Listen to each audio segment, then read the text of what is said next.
Eddard Stark stood upon the ramparts of Winterfell, gray eyes fixed upon a horizon made pale by the winter sun. The crisp northern wind skirled around him, sending his cloak billowing against his legs. A hush fell upon the courtyard below. Tents unfurled like budding flowers despite the dying season, a patchwork of heraldry fluttering in the chill. It was a gathering the North had never quite seen before, not in many long generations. The time had come for the realm to speak with one voice, to remember old vows and forge new alliances. There would be no bloodshed if he could help it. They had lost too much already. He rested his hands on the cold stone, letting his gaze wander over the far-flung trees in the distance. Ever since the ravens had flown with his summons, life in Winterfell had become a tide of arrivals. Lords from across the Seven Kingdoms, those still loyal to the memory of King Robert Baratheon, answered the call of the Warden of the North. Robert was gone, yet his shadow lingered large upon them all. If there was to be peace in Westeros, then Eddard Stark would need to rally those who remembered the rebellion, who cherished the vision of a realm free from tyranny. The realm was adrift, threatened by fractious lords and a crown steeped in its own corruption. There had to be a way to mend it all without raising swords anew. He inhaled. The North always smelled of pine and damp earth, of the cold that seeped into his bones. It was a reassuring scent. It reminded him of the unyielding land that had formed him, of the truth he was taught as a boy. The man who passes the sentence should swing the sword. And so, Eddard Stark knew that if the realm was to be reformed, he himself would have to guide that blade, yet do so in a way that spilled no blood if at all possible. Behind him, the voice of his loyal captain of the guard, Jory Castle, broke through the hush. "My lord, the guests have arrived safely, and they've been shown to their quarters. Some have questions about the next steps." Jory's face was set with a resolute calm, but the flicker in his eyes betrayed curiosity, perhaps even hope that this gambit might succeed. Ned turned, nodding. "We will gather in the Great Hall soon. There is much to discuss." "Thank you, Jory." The man bowed, and Ned left the ramparts. He descended the stone steps, feeling the stiffness of old worries in his knees. Could this truly happen peacefully? When had the realm ever changed without war? He made his way through the courtyard, where men and women milled about. Knights with lavish cloaks rubbed shoulders with plain northern bannermen clad in thick furs, their breath steaming in the cold. Horses stamped in their stalls, travelers rummaged in wagons for supplies, and servants hurried across the yard carrying baskets of provisions. He recognized some of the sigils on display. House Tarley from the Reach, House Glover from Deepwood Motte, House Manderly's Merman from White Harbor, the Golden Rose of House Tyrell. Though Mace Tyrell himself had not come, he sent an emissary. There were also a few more unusual sights, like the Golden Lion of House Lannister, though it was carried with subdued humility. Tyrion Lannister, it seemed, was determined to represent his house in this uncertain gathering. Despite old resentments, Ned had consented to let him come. No solution to the realm's troubles could be found without all the major houses represented. At length, Ned arrived at the grand doors of Winterfell's Great Hall, the heart of his ancestral seat. The carved doors stood wide open, light spilling forth into the cold day. Within, the hall was warmed by roaring fires, the air thick with the aroma of roasted meats, spiced wine, and the chatter of men and women who had braved the roads to arrive here. His seat, the high seat of House Stark, remained empty, awaiting him. He paused at the threshold, half expecting to see Robert Baratheon's broad grin or hear the braying laughter of old companions. But Robert was gone, dead from a boar's tusk in a hunting accident orchestrated or perhaps just ill-fated in the chaos that had followed. That memory was a wound still fresh. He had not saved the king, but perhaps he could save Robert's dream, a united realm under a just crown. When Eddard entered, a hush fell upon the gathering. Eyes turned to him, 100 different gazes from as many corners of Westeros. Men and women parted, giving him a path to the dais. He noticed the tall figure of Brienne of Tarth near the corner, stoically leaning on a pillar, her large eyes watchful but calm.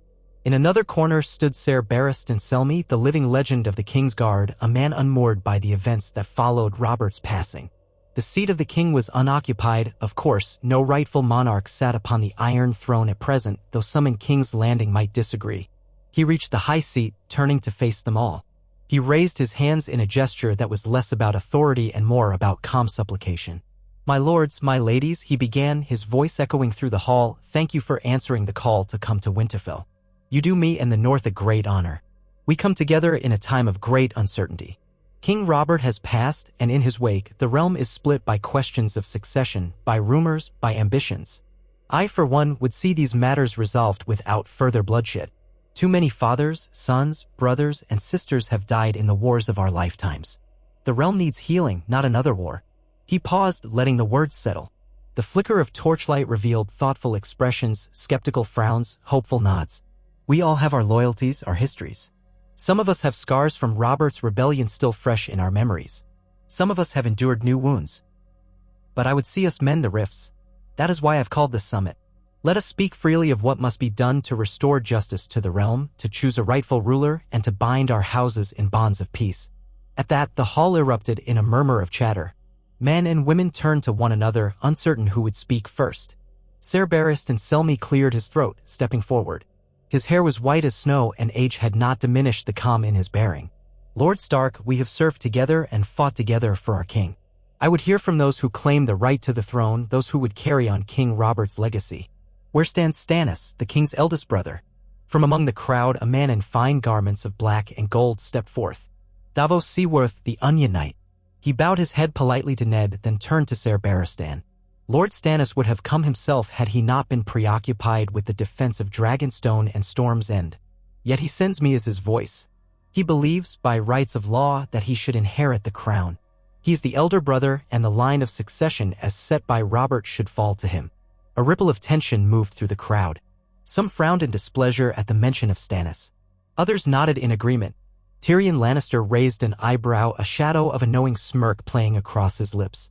To see so many northern faces bristle at the name of Stannis was curious, but perhaps expected. Stannis had never been a man of warm alliances. Next, from the far side of the hall, a younger voice piped up, "But what of Renly Baratheon?"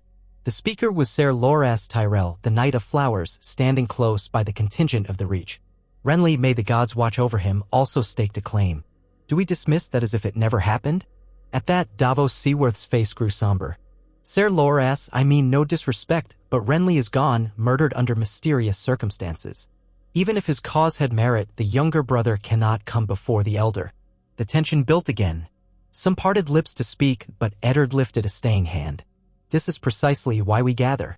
The claims are many, and each man's ambition stands to tear the realm apart if we do not find common ground. Let us not forget the children Robert left behind." He paused, well aware that those children had proven to be Jaime Lannisters. Yet it felt necessary to broach the matter, for so many in the realm still believed Joffrey, Myrcella, and Tommen to be Robert's rightful heirs. Though I must speak truth as I know it, Robert's children were not all fathered by him. A hush fell, for it was the subject that had undone Ned's life in King's Landing. "I have no desire to reignite old enmities. I only ask that we acknowledge the truth so we can move forward with justice. The children in King's Landing, though they may be dear to some, are not Robert's true heirs." Tyrion Lannister stepped forward, his keen eyes scanning the hall. "This is a bold gathering, Lord Stark. Bold indeed. House Lannister has never been known for meekness. We will not yield simply because of rumor or whispered truths. However, I came here to see if there is a path to peace, a path that might spare the realm further devastation. My father is a proud man. My sister, well, let us say she has her own ways. But we all prefer a realm we can actually rule over rather than a realm reduced to cinders. If you and Lord Stannis can propose a settlement that preserves our dignity and safety, perhaps we can talk. Otherwise, do not expect us to lie down and let you call it justice." A smattering of uneasy murmurs followed. Ned took a breath, glancing from Tyrion to Davos and then to the many lords assembled. "I do not call this summit to humiliate any house, nor to cast aside rightful claims. But we must come to an agreement. If Lord Stannis is truly the rightful heir, then perhaps we can find a way for House Lannister to accept that rule without war. That is our hope." From somewhere behind Tyrion, the tall figure of Roose Bolton spoke, his voice quiet, almost chilling in its softness. "Winterfell is a curious place for the forging of a new crown. Some might say the king belongs in King's Landing or Storm's End. Why gather here, in the domain of the Starks?" Ned met Bolton's pale eyes. They had never gotten along well. "Because Winterfell is neutral ground in this matter. The North seeks only honest governance from the crown. We are far from the halls of King's Landing, far from the intrigues that have bled the realm. Here, we can speak freely. My father always told me that the cold in the north strips a man of his pretenses. Let the cold work upon us all so we might see the truth more clearly. The murmurs continued, but eventually men and women nodded in acceptance. What else could they do? They were here already, miles from the capital, from the watchful eyes of the Queen Mother, from the cunning ears of courtiers.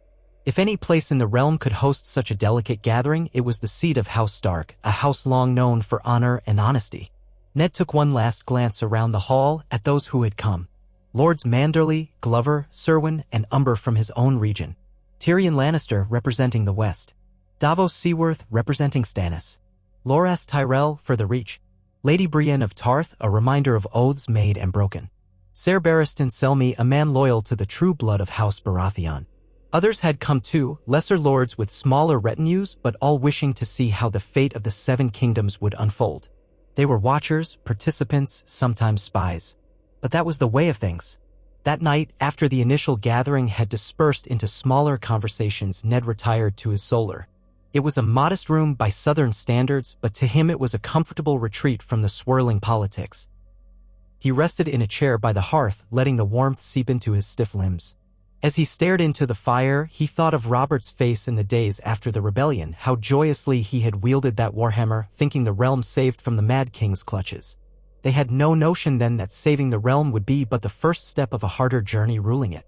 The next morning, the great hall was rearranged into something of a council chamber. Long trestle tables were moved so that the lords and their advisors could face each other. A hush of anticipation filled the air as Ned took his seat at the head of the arrangement, though he carefully avoided placing himself on any kind of throne-like dais. Instead, he ensured that he seemed merely a mediator, not a claimant. He was Warden of the North, yes, but he had no aspiration for the Iron Throne. He had enough sense to know that such a seat only brought tragedy to the unready. When all were seated, he began. We need a plan for succession, a plan for governance, a plan for peace. I propose that we hear from each house, each claimant, in turn. Then we can deliberate on how best to unite the Seven Kingdoms under a single rule that is just and fair. Davos Seaworth stood again for Stannis. Lord Stark, King Robert named Stannis as his heir in a letter penned just before he died. Many of you know that. It was suppressed by the Lannisters and by those in King's Landing who favored Joffrey. That letter is the bedrock of Stannis' claim. Beyond that, the laws of succession are clear. Tyrion Lannister folded his hands before him, expression unreadable. If we speak of laws, we must also speak of precedent. The realm will not bow easily to a man they see as humorless, stern, and unyielding. Would that lead to peace, or would it open a door to further rebellions down the road? My sister Cersei has young Tommen, who is sweet-natured and loved by the people. True, questions remain about his parentage, but if the realm accepted him, well, it might be less of an upheaval than enthroning Stannis. Ned spoke carefully. We have a realm in which the truth matters. If we enthrone a boy known to some as the product of incest, we deepen the cracks.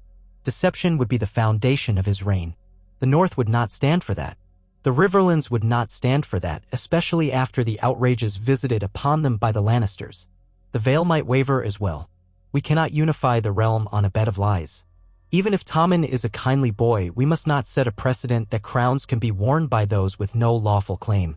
Davos nodded firmly. Tyrion smiled thinly. I thought as much, the imp said. But House Lannister is not without means to protect our interests. If you push us into a corner, we will fight. Even if Stannis wins, how many thousands will die? The realm will suffer. Are we to accept that in the name of truth? Ned's jaw tightened. No, Tyrion. That is why we are here. To prevent such a fight. You and I both know your father is a formidable man. He might prefer war to humility. My hope is that we find a solution that spares him that choice. At that, Tyrion's eyes flickered with something like regret. A tall order, my lord, but I am prepared to listen.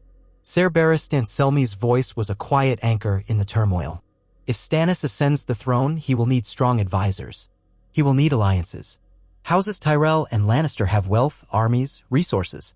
Perhaps the answer lies in forging a marriage or a treaty that grants them a seat at the table, a voice in the new order. Loras Tyrell broke his silence with a nod. The Tyrells would not cast aside an alliance that might bring peace, provided our fortunes and honor are respected. We lost Renly. We lost so much. But we still want a stable realm. We still want the prosperity that only peace can bring. Bolton, for his part, said little. He merely observed with the half-lidded gaze of a man who weighed every word. Ned saw him at the corner of his eye, remembering that Bolton's ambitions could be dangerous. But for now, the man was quiet. One by one, representatives spoke, some calling for the crowning of Stannis, others suggesting alternative solutions. There was talk of Myrcella Baratheon, Tommen's sister, who might be used to secure alliances if the realm recognized her as Robert's child, a notion that made Ned's stomach churn with the duplicity of it all. Others suggested a great council, such as the one that had chosen King Aegon V generations ago. Many ideas floated about, but no single point of agreement emerged. Days passed in Winterfell, each one filled with lengthy councils, private negotiations, and hushed conversations in corridors. None of the lords seemed eager to return home with empty hands. They had come this far to see if Ned Stark's dream of a bloodless transformation was achievable. As the frosts grew heavier, the patience of many began to wear thin. At last, on the fourth day of meetings, a small breakthrough occurred. Tyrion Lannister and Davos Seaworth had locked themselves away in Ned's solar, with Ned acting as mediator. There, they hammered out the beginnings of a proposal. The gist was that House Lannister would yield to Stannis on 3 conditions: that Tommen and Myrcella be provided for, that House Lannister retained control of certain lucrative lands in the Westerlands, and that a marriage alliance be arranged to secure peace. Specifically, the Lannisters proposed that Myrcella Baratheon, still presumably of Robert's blood, though those present knew better, might be betrothed to a suitable lord or heir loyal to Stannis, thus bridging the gap. Ned listened intently. Davos was unsure at first, fearing Stannis would never agree to let the children of incest live. But Ned reminded him that they were still innocent in all this. The sins of Cersei and Jaime Lannister were not the sins of Tommen and Myrcella. A child's life should not be forfeit just to soothe Stannis' sense of justice. Davos, kind-hearted and honorable, nodded reluctantly. Tyrion pressed further, determined to ensure the security of his house. "Let us be honest, my lords," he said. "If you want peace, you will have to accept that House Lannister must not be humiliated. My father is not a man who forgets slights. If you corner him, he will break the realm before he bends the knee." Ned took a breath. "I propose that as part of this agreement, Lord Tywin Lannister himself be named Hand of the King or Master of Coin. Something that ensures he holds real power in the new order. It may gall some, but we cannot expect him to crawl. If we want peace, we must give him something worth more than war." Tyrion's eyes flickered with cautious gratitude. "You are surprisingly pragmatic for a man with a well-known distaste for my family." "Very well. If Stannis accepts my father's station and spares Myrcella and Tommen, I believe House Lannister will stand down. Cersei will not be easily swayed, but if my father wills it, she has little choice." Davos pursed his lips. "I will send a raven to Dragonstone with the details. But I must be clear, Stannis is a just man, but also proud, and his sense of justice is not easily tempered. We will see how he responds." So the first seeds of compromise were planted. Over the coming days, the rest of the lords and representatives were brought into the discussion. Some balked at the idea of trusting Tywin Lannister with any position of power, citing the cruelties inflicted during the sack of King's Landing years before, or the more recent atrocities in the Riverlands. Others shrugged and said it was a small price to pay for peace. The notion of giving children rumored to be Jaime Lannisters get the courtesy of noble titles or guardianship rankled some as well. Roose Bolton pointed out in a measured tone that sparing them might show weakness. But Ned Stark stood firm that they would not slaughter innocent children under his roof. Still, a question loomed large: if Stannis was crowned, would the realm accept him? He had never been beloved. Yet times had changed. Another war would devastate everyone, and many might simply accept him for the sake of stability. Perhaps that was enough. Perhaps a single victory on the field of politics could save thousands from the battlefield of war. The roads were growing too cold and the nights too long for many to linger in the north indefinitely. Ned felt the pressure mounting to conclude the summit. Over the feasts in the Great Hall, the negotiations continued. Voices rose, wine flowed, tensions flared and cooled. There were moments of camaraderie reminiscent of the days after Robert's Rebellion, when victorious lords toasted each other and sang bawdy songs. But always, the memory of the dead king hovered, a reminder that this fragile unity could be lost in an instant. On one such evening, as a howling wind battered the shutters, Tyrion found Ned in a quiet alcove near the library. "Lord Stark," the dwarf said, "I've been thinking. You have assembled old allies of Robert's, some of them rather fractious. Yet you left out one crucial voice, the Martells of Dorne. Do you truly think any new regime will stand if Dorne is not consulted? They have not forgiven what was done to Elia Martell and her children." Nor have they forgiven the role the Lannisters played in that horror. Ned exhaled. He had not forgotten the Martells, but he knew their wounds ran deep. Doran Martell was invited, but he did not come, nor did he send a representative. Perhaps he has no interest in forgiving the crown. Tyrion frowned. Or perhaps he senses an opportunity. He might bide his time until the realm tears itself apart, then strike. I suggest we extend another hand to Dorne before we finalize any new arrangement. Otherwise, I fear we might be building a throne upon shifting sands. Ned considered the council. I will send a raven to Sunspear. But the final negotiations may not wait for a response. The cold is closing in and we cannot keep these lords here forever. Tyrion shrugged. Then may the gods have mercy on us all. The Martells might demand justice for Elia. And that means confronting those in House Lannister who carried out the murders. Gregor Clegane and others. This too must be addressed. Ned nodded solemnly. He recalled the horrors visited upon Elia and her children, a savage crime that had haunted the realm's conscience. Stannis, no doubt, would see it as an abomination demanding punishment. Tywin Lannister would not so readily surrender those in his service who had carried out the deed. Another delicate knot to untangle. Still, day by day, the summit ground forward. Winterfell had become a tapestry of uneasy alliances, whispered words, and half-formed deals. And through it all, Ned Stark walked with a calm determination. He sought no power for himself. He only sought to keep the realm from another wave of violence. Eventually, the time came for a formal pronouncement. Ravens arrived from Dragonstone. Stannis, after reading the proposals, responded with conditions of his own. He insisted that certain lords loyal to the Lannisters must kneel publicly, that Tommen and Myrcella be acknowledged not as Baratheons but as wards of the crown, and that House Lannister pay reparations to the families in the Riverlands who had suffered under their campaigns. The demands were steep. In the Great Hall, tensions flared again as Tyrion read them aloud to a group of assembled lords. Reparations, repeated Tyrion. My father will never agree to pay gold to the Tullus and their vassals. He deems the war in the Riverlands as a matter of rebellious bannermen, not innocent bystanders. Lord Edmure Tully, who had arrived in secret a few days before, bristled at that. Rebellious? My father was warden of the Trident, loyal to the crown. It was Tywin's men who burned our fields. It threatened to devolve into another shouting match, but Ned, raising his voice, said, Lords, enough. We must find compromise. Stannis' demands reflect the cost of war. It is not unreasonable that those who suffered should be recompensed. Could House Lannister be persuaded to fund the rebuilding of certain holdings, if not outright paying gold to the Tullus? Tyrion exhaled. Perhaps. But my father will not call it reparations. He might allow it to be framed as a royal initiative to rebuild the Riverlands, funded by the Iron Throne, with House Lannister paying a portion of the crown's expenses. The question is, who sits on the throne's treasury? Will that be Stannis' master of coin? Davos weighed in. Stannis would see it done fairly. He is not a man to line his own pockets. But you must understand, we cannot mince words forever. If your father demands we not call it reparations, so be it. Let us find the right language to satisfy pride and justice alike.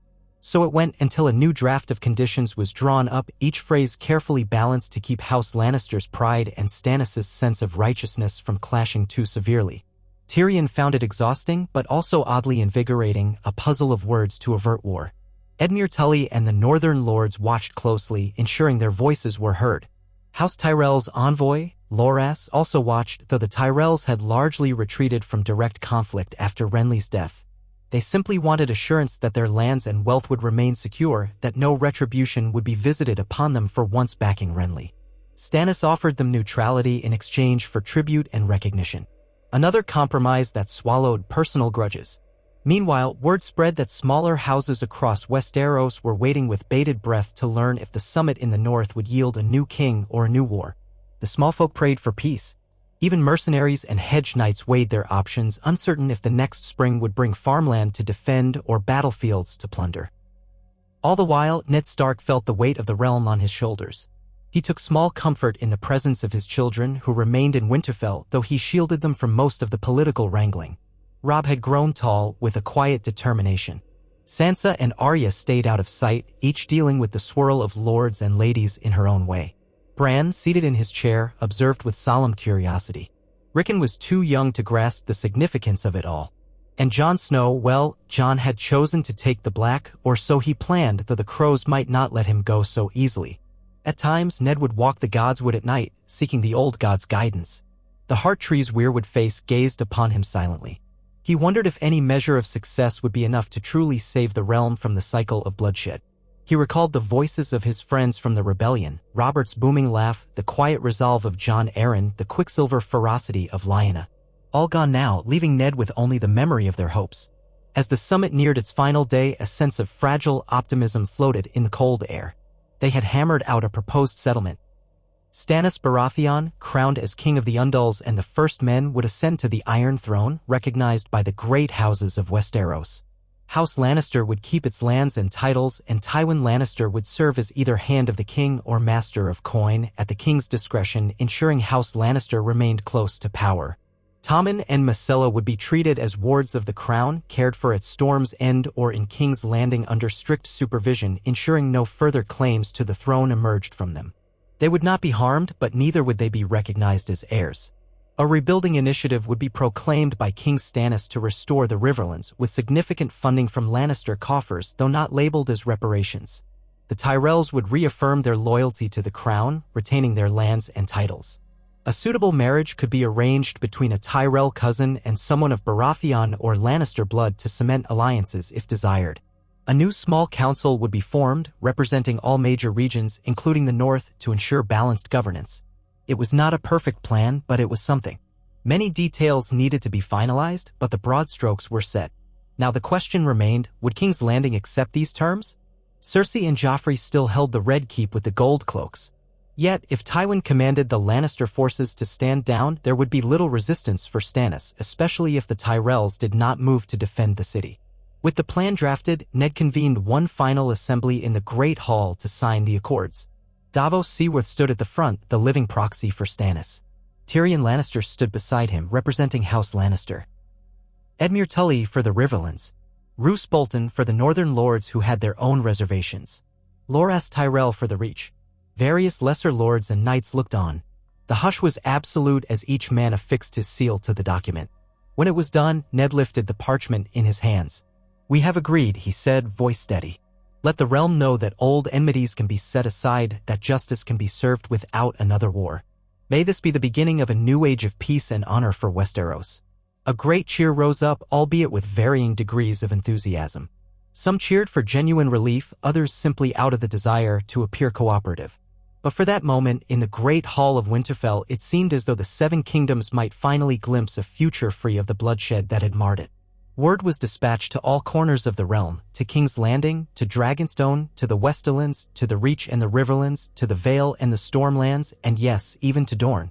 The realm would learn that Eddard Stark, Warden of the North, and the supporters of the late King Robert had forged a compromise to enthrone Stannis Baratheon. Everyone waited breathlessly to see if Cersei would relinquish power, if Tywin would indeed keep his word, if Stannis would ascend with minimal resistance. That night, the wind grew fierce outside the walls of Winterfell, rattling shutters and wailing through the bailey. But within the castle, the fires burned bright. A feast was prepared, though subdued in comparison to the lavish celebrations of the south. Still, there was warm bread and roasted venison and flagons of ale and wine enough for all. Lords and ladies who had once glared at each other now shared cautious smiles or at least broke bread at the same table. A sense of exhausted relief permeated the hall as though everyone recognized the staggering feat they had achieved. Ned circulated among them, speaking quietly, ensuring old wounds did not reopen, praising the newly signed accord. He was no skilled courtier, but his sincerity and the gravity of his presence kept the peace. He found Tyrion seated at a table with a cup of wine. The dwarf toasted him as he approached. "Well, Lord Stark, you have done what many would have thought impossible. You compelled a Lannister to sign a peace accord that spares the children of incest from execution and enthrones Stannis. My father will doubtless be furious at some of the details, but he will see the wisdom in it, I suspect." Ned inclined his head. "I appreciate your willingness to see this through, Tyrion. I know your father's wrath is not easy to face, but you did what was right to avoid another war. I respect that." Tyrion shrugged, taking a sip. "I am many things, but I do not relish slaughter. Perhaps I get that from my mother." A shadow passed over his face, but he waved it away. "Now, I suspect the real challenge begins. Stannis is not exactly the realm's darling. And convincing Cersei to hand over Tommen and Myrcella will be interesting, to say the least." Ned nodded, his lips pressed tight. "Yes, but if Tywin stands behind the accord, Cersei's power in King's Landing is moot. We can only hope it goes smoothly. Hope? Tyrion echoed with a wry smile. A fragile concept in Westeros. Elsewhere, Ned spotted Davos Seaworth conferring with Ser Barristan Selmy. Ser Barristan had agreed to serve the rightful king once more if Stannis came to power peacefully. Davos was brimming with relief, though overshadowed by the knowledge that the real confrontation with Cersei still lay ahead. The knight's wisdom would prove invaluable if negotiations turned sour. Near the fire, Loras Tyrell quietly spoke with Edmure Tully, the two men discussing the rebuilding plan for the Riverlands. Despite being from different corners of the realm, they seemed to reach an accord that the best course was to let old grudges rest in favor of ensuring the small folk could plant their fields next spring without fear. As the night wore on, Ned found a moment to slip away from the revelry. He walked into the courtyard, the moon above an icy crescent, the sky strewn with stars. The snow crunched beneath his boots. He gazed upon the silent expanse of Winterfell, the flickering lights in windows, the ramparts that had sheltered his family for centuries. In that quiet, he felt a measure of peace. He closed his eyes and recalled the promise he had made to Robert so many years ago, that he would protect the realm, protect Robert's children. He had tried his best, even if the truth about those children proved too great a burden. Now, in their memory or in Robert's memory, perhaps the realm would know stability at last. But a stirring of wind reminded him that winter was coming. A summit, a signed accord, these were only words on parchment. The real test lay ahead. Yet for now, Eddard Stark allowed himself a small measure of hope. The next morning, the lords began making their preparations to depart. Raventree Hall, Riverrun, Casterly Rock, the Westerlands, the Reach each had a long journey home. They carried with them copies of the newly drafted agreement, official seals, and a sense of cautious optimism. Ned watched them go, seeing the caravans wind down the roads that led away from Winterfell into the wide world beyond. Some parted with handshakes and promises to see each other again in King's Landing for the formal coronation. Others offered stiff nods but no words. Still, none drew steel. No banners were torn asunder. It was more than Ned had hoped for. For a few days, only a handful of guests remained. Davos, Ser Barristan, Brienne, and a few others who planned to head to Dragonstone or Storm's End soon. One crisp morning, Davos approached Ned in the courtyard. "My lord," the Onion Knight said, "I wanted to thank you for your part in this. If this all comes to pass, we will owe you a great debt."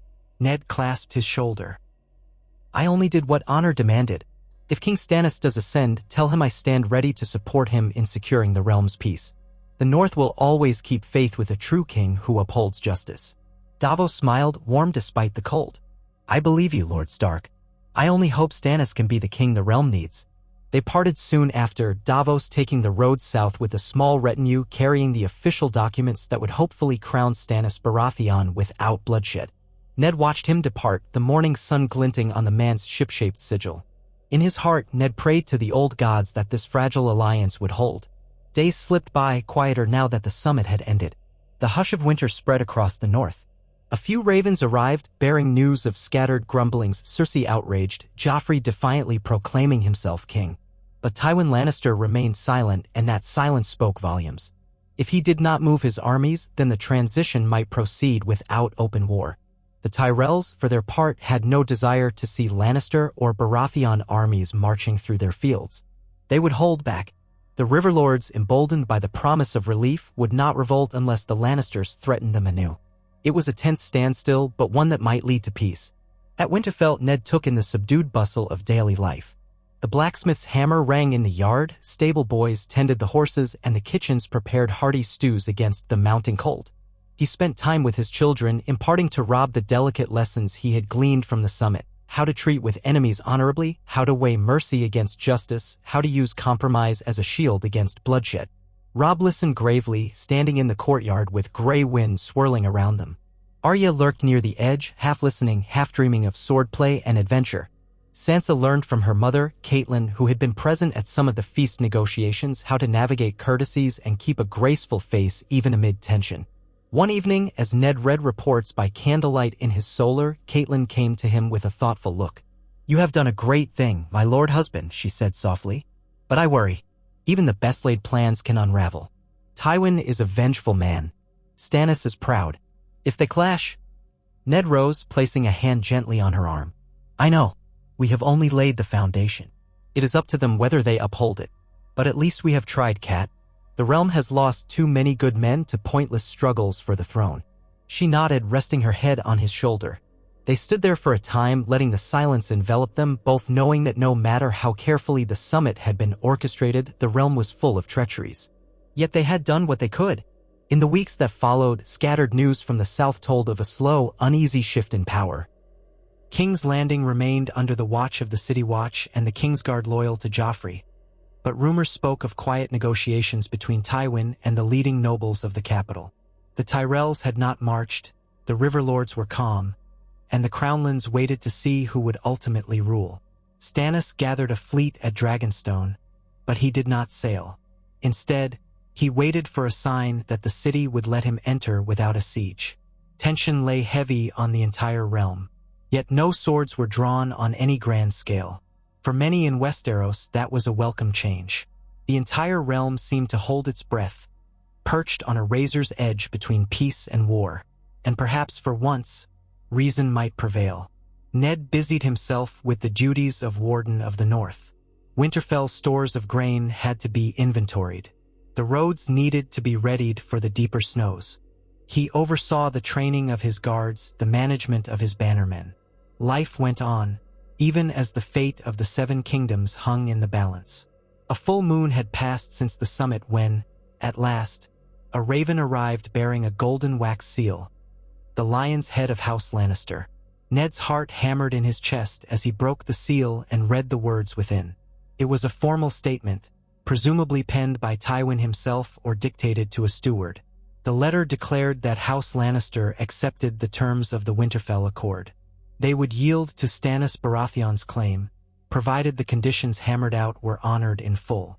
Tommen and Myrcella would be given over as wards of the crown, escorted by a suitable retinue to Storm's End once the final details were set. Tywin would accept the position of Master of Coin, or possibly Hand, subject to negotiations with King Stannis. In exchange, no Lannister or child of Cersei's would be harmed. The letter was precise, formal, and somewhat cold, but it bore Tywin's seal, an undeniable symbol of his authority. Ned sank into his chair, relief flood. ING through him. He could scarcely believe it had come to pass.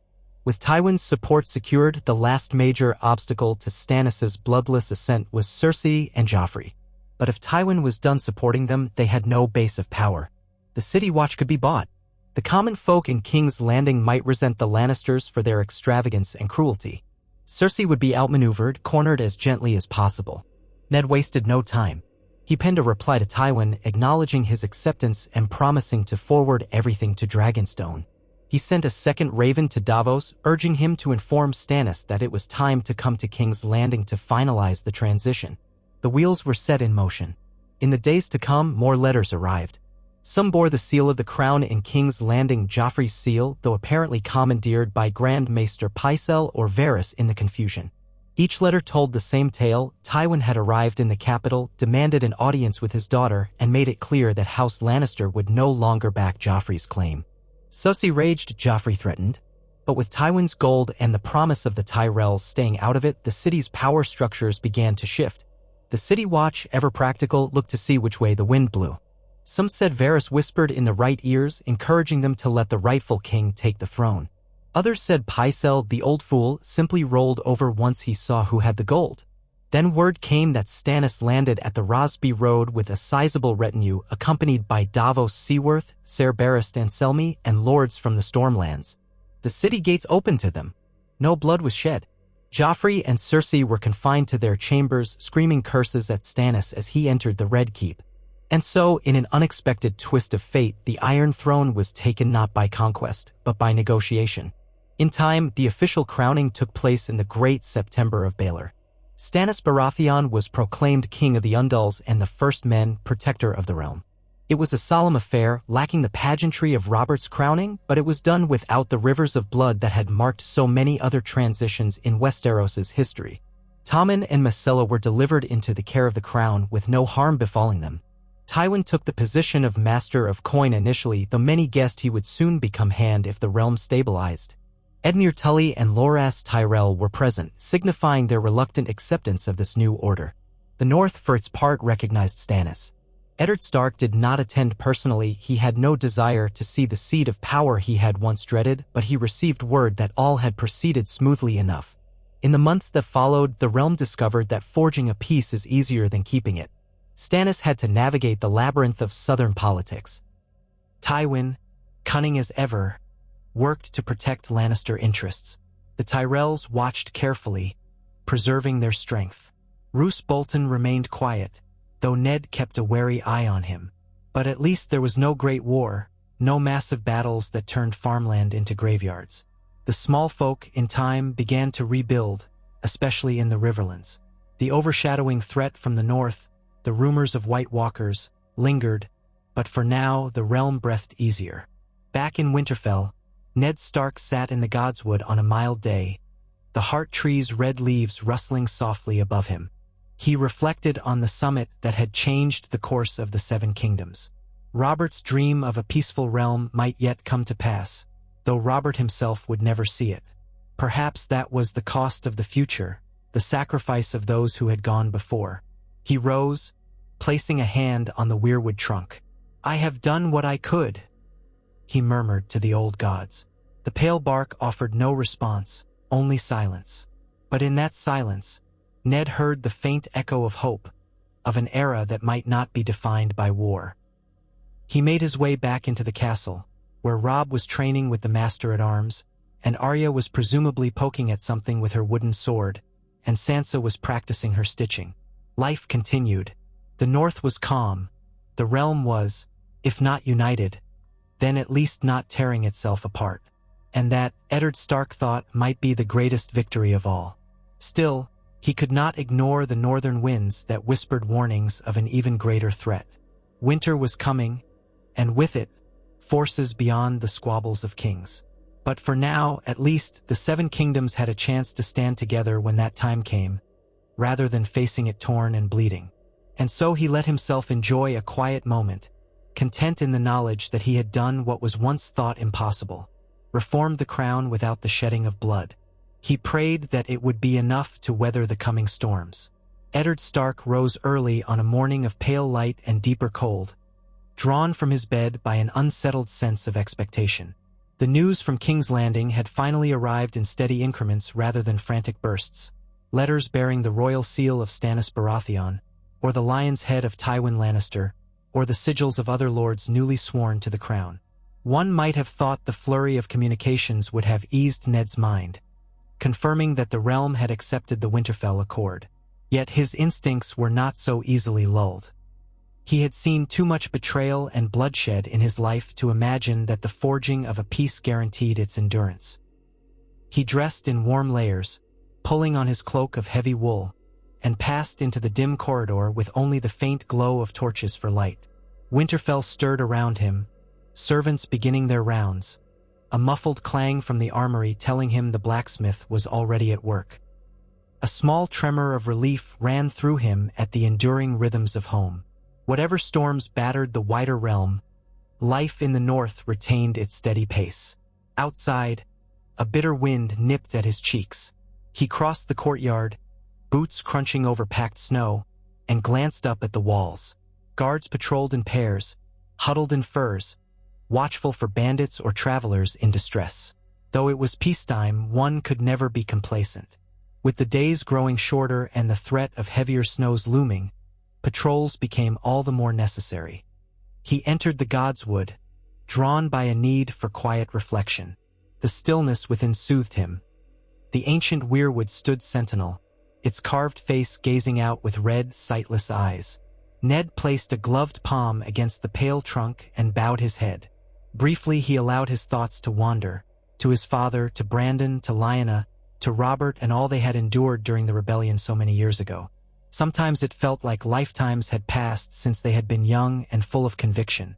And yet, in a single swirl of memory, he could recall Robert's broad grin and Brandon's laughter as though they were just around the corner. Watch over us, he murmured to the old gods, and guide me in what's to come. He heard the faint rustle of leaves, no more than the breeze stirring the heart tree's crimson foliage. In that silence, Ned felt a measure of calm settle over him. He could do no more than he had already done, at least where the crown's politics were concerned. But the realm was large, and peace was more than a simple treaty. He suspected a new storm brewed far from Winterfell's gates. Emerging from the Godswood, Ned found Maester Luwin waiting in the courtyard. The older man's breath puffed white in the cold. His chain glinted dully under his cloak, and a leather-bound parchment box hung at his side. "My lord," Luwin said, inclining his head. "Ravens arrived in the night, one from Sunspear in Dorne, and two from King's Landing." Dorne. Ned bit back a flicker of apprehension. Doran Martell's silence at the time of the summit had been concerning. That the Prince of Dorne had finally sent word could be good, or it could herald new strife. "Come," Ned said, gesturing toward the great keep. "We'll read them by the fire. It's too cold to stand out here." They climbed the familiar steps and found an antechamber near the main hall, where a hearth crackled. Ned took a seat, warming his hands, and Maester Luwin passed him the scrolls. The one bearing the Sun and Spear seal of House Martell was tied with a dark orange ribbon. Ned stared at it for a moment before breaking it open. The scroll was short, written in a neat, formal hand. "Lord Stark, I received your entreaty some weeks past and considered the words with great care. I note that Stannis Baratheon has assumed the Iron Throne, with the support of the North and other great houses. It pleases me to see the realm avoid further bloodshed, though I would be remiss if I did not recall the slights, injustices, and crimes visited upon my sister Elia and her children, crimes that remain unpunished. I await King Stannis' stance on this matter. Should he fail to deliver justice, Dorne will not be so quick to lend its loyalty." Doran Martell, Prince of Dorne. Ned felt the tightness in his chest. The Martells had reason for bitterness. Even though Tywin was now allied with Stannis under the new accord, that did not mean the Martells would simply forgive the sack of King's Landing. Oberyn Martell, the Red Viper, had always thirsted for vengeance. Doran Martell was more measured, but his anger ran deep. Would Stannis be willing to deliver Gregor Clegane and others to Dorne for punishment? If so, that might break the tenuous alliance with Tywin. Perhaps Tywin might, in a rare concession, abandon Gregor to his fate. But then again, the Mountain was one of his most ruthless bannermen, a man often used for the Lannisters' darkest tasks. Tywin might balk at any sign of ceding to Dornish demands. Ned handed the letter to Maester Luwin, who read it quickly. "It seems Prince Doran does not threaten war outright," Luwin said, "but neither does he offer fealty. He waits to see if King Stannis will bring justice for Elia Martell." Ned nodded, rubbing his temple. "I shall write to King Stannis immediately, urging him to address Doran's concerns. The murder of Elia Martell and her children was an abomination. It must not go unanswered. If we allow it to fester, Dorne will remain estranged. We need their support when winter grows deep and for any external threats that might arise." Next, he turned to the scrolls from King's Landing. One bore the crowned stag seal of Stannis, the other came from the hand's seat, or so the seal suggested. First, Ned opened Stannis's letter. It was characteristically direct. "Lord Eddard Stark, I write to inform you that Cersei Lannister and her son Joffrey remain confined within the Red Keep under guard. Tommen and Myrcella have been transferred to Storm's End for safekeeping, as agreed. My hand, Lord Tywin Lannister, has already begun reordering the royal treasury, though I keep a close watch upon his dealings. I require your counsel on the matter of the Martells. Prince Doran's letter reached me as well, making demands for justice. Come to King's Landing if you can, or send a trusted envoy. I would hear how we might proceed without shattering the accord that spares the realm another war. Stannis Baratheon, King of the Undulls, the Rhoynar, and the First Men." Ned grimaced faintly, reading the final lines. Stannis had named Tywin as his hand after all. The knowledge of it sent a chill along his spine, but perhaps it was unavoidable if peace was to hold. Setting that thought aside, he glanced at the second scroll. This one bore Tywin's own writing, stark and controlled. "Lord Stark, King Stannis has appointed me hand. I acknowledge your role in crafting the accord that saw him ascend without a battlefield. Our goals are aligned in preserving the realm's stability. However, I must address the concerns raised by Prince Doran Martell. I invite you to King's Landing or ask that you send a representative who can speak for the North." Together, we will determine an equitable solution, one that does not jeopardize the fragile peace we have achieved. Tywin Lannister, Hand of the King. So both Stannis and Tywin, uneasy allies, now requested Ned's guidance. A year ago, the notion would have been absurd. Tywin Lannister had all but loomed in the shadows of the court, pulling strings from afar.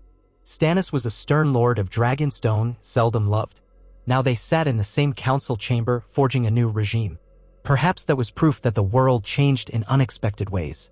Or perhaps it was a sign that the realm's calm was so fragile men as different as Tywin and Stannis had to cling to it if they were to avoid catastrophe. Ned placed the scrolls aside and sighed. I will not leave Winterfell for many months, Maester Luwin, not when winter draws near. But the realm is in need of counsel. Luwin dipped his head.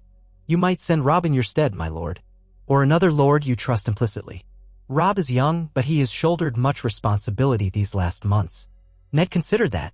Robb had matured quickly since the summit, forced by necessity to learn the ways of diplomacy alongside the martial skills he'd been honing since boyhood.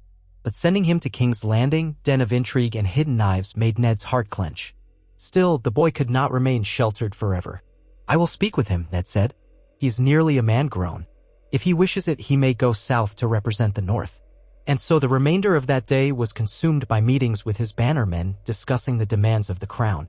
He conferred with the loyal lords who had pledged themselves in the summit, ensuring none felt overlooked.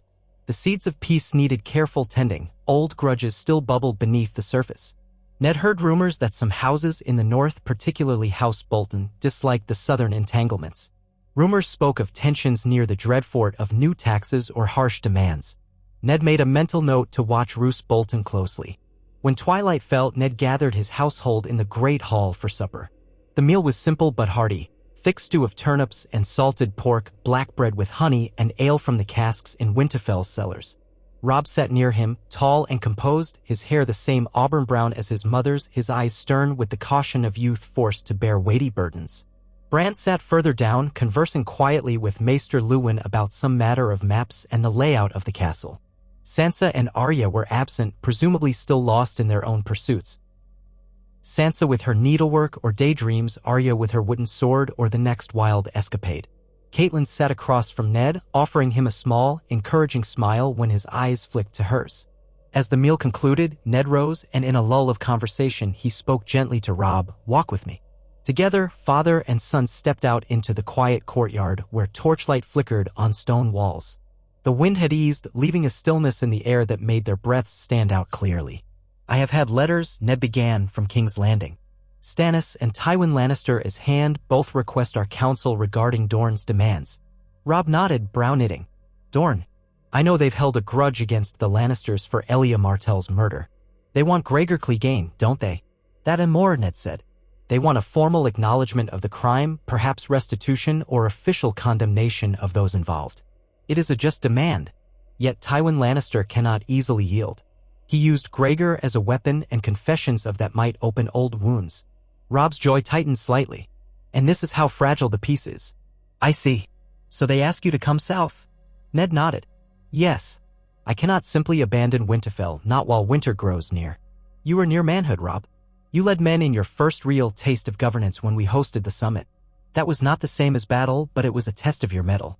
I would send you south if you agree as the North's envoy in the royal court. You would sit on councils with King Stannis and his Hand, watch over our interests, and ensure our voice remains strong. You must be wary, for King's Landing can be as dangerous as any battlefield. Robb's gaze flitted across the courtyard as though measuring himself. He squared his shoulders. I will go, father, if that is your wish. But I admit some trepidation. The last time you went to King's Landing, we nearly lost you. I worry that old intrigues might rise again. Ned laid a hand on Robb's shoulder. I cannot promise safety, but I believe the city less perilous now than under Joffrey's reign. Tywin Lannister is many things, yet I doubt he wishes to re-spark conflict with the North after the accord we signed. If we keep our wits about us, we can navigate the court. Robb bowed his head in assent. Then I'll prepare to depart as soon as you think it best. 2 weeks hence, Ned said. Gather a modest retinue, 50 men at arms, a handful of trusted knights. Not enough to provoke worry, but enough to keep you safe on the King's Road. We will provide you with letters for King Stannis and for Lord Tywin, as well as coin and supplies. Listen well, Robb, and speak with a balanced tongue. Stannis respects honesty and directness. Tywin prizes cunning and careful talk. You must find a path between them. And remember, the Martells are proud. Show them courtesy, for we need Dorne as an ally." Robb exhaled, but the set of his jaw was determined. "I'll do as you say, father." Ned embraced him, proud and wary. "Go rest, my son. The next weeks will be busy with preparations." Robb departed, leaving Ned to pace the courtyard for a few moments longer. His heart felt heavy yet hopeful. He had wanted a quiet life for his children, free of the intrigues that had nearly destroyed them all. But the realm's future required them to step forward. It was the price of peace. The next days flew by in a flurry of arrangements. Catelyn oversaw the provisioning of the men who would accompany Robb, ensuring they had winter gear, hardy horses, and enough supplies for the journey. Maester Luwin busied himself drafting formal letters and advice for Robb to carry. Ned consulted with his bannermen, deciding which knights or lords might accompany Robb as counselors. He settled on a small group. Lord Roose Bolton was too questionable in his loyalties, so Ned did not invite him. Instead, he chose Helman Tallheart, steady, pragmatic, less prone to ambition, and a trusted knight, Ser Roderick Castle's younger cousin who had proven loyal. Word spread through Winterfell that the young wolf was heading to King's Landing. The men of the garrison gave him new respect as he moved among them, exchanging a few words or checking on the progress of the blacksmith's forging. Bran looked at Robb with wide eyes, half awed by the looming departure. Arya merely scowled, insisting that if Robb could travel, she ought to as well. Ned had to remind her firmly that her place was in Winterfell for now, especially after the near cataclysms of the prior year. As for Sansa, she seemed torn. Part of her remembered the glamour she once attributed to the southern court, another part remembered how it had nearly cost Ned his life. On the eve of departure, Ned found Robb in the practice yard, sparring with wooden swords against a veteran armsman. The ring of sword on sword echoed in the still air. When Robb spotted Ned, he nodded to his opponent, set aside the practice blade, and walked over, panting, hair clinging to his brow. "I needed one." "Last round," he said, his breath visible in the cold. "Before the road takes me." Ned nodded. "A wise decision. You'll have little time for practice once you're in the thick of royal councils." Robb cast his eyes around the yard, where men stacked straw bales and raked the packed earth. "I'll miss this place," he said softly. "Sometimes I think I'm not ready. But I know I must go." "You have more readiness in you than you know," Ned replied. "When I first left Winterfell to serve as Robert's hand, I felt much the same. The longing for home, the uncertainty. Let your memories of this yard and of the honor we live by guide you. Never forget who you are." Robb managed a small smile. "I won't. I promise." Dawn came gray and chill. The courtyard filled with the bustle of departure. Horses stamped and whickered as stable hands brought them forward. Men checked their saddlebags, adjusting straps. Catelyn and Sansa oversaw final additions of supplies, additional blankets, salted meats. Arya stood near the gate, arms folded tight, looking vexed that she had to remain behind. Bran watched from the ramparts. Rickon clung to Catelyn's skirts, half hidden. Ned approached Robb, who was mounted on a sturdy courser. The boy, no, the young man, looked composed but pale about the lips. "Take care on the King's Road," Ned said, handing him a carefully sealed letter. "This you will present to King Stannis. Another you carry for Tywin, though I expect you'll see the king first. Mind your courtesy. Show no fear, but show wisdom." Robb took the letter and stowed it carefully in his saddlebag. "I will, father. I'll send ravens often to keep you informed." Ned placed a hand on Robb's knee over the horse's flank. "Remember what we've discussed. Remain open to alliances, but trust slowly. When it comes to the Martells, show them respect. They have reason to be bitter. And if the subject of Gregor Clegane arises, do not commit the North to any promise you cannot keep. Let the king speak for his new rule." A loud call rang out, Ser Roderick's cousin guiding the retinue, giving the signal to depart. Robb looked at his father one last time. "Farewell," he said, voice thick with emotion. Then he nudged his horse forward and the cavalcade rode out through the main gate of Winterfell. Ned stood beside Catelyn, their shoulders brushing until the riders were lost to sight beyond the winding road. For a long moment, no one spoke. Then Arya heaved a sigh so loud and dramatic that Ned glanced at her with a faint smile. "I wish I could go.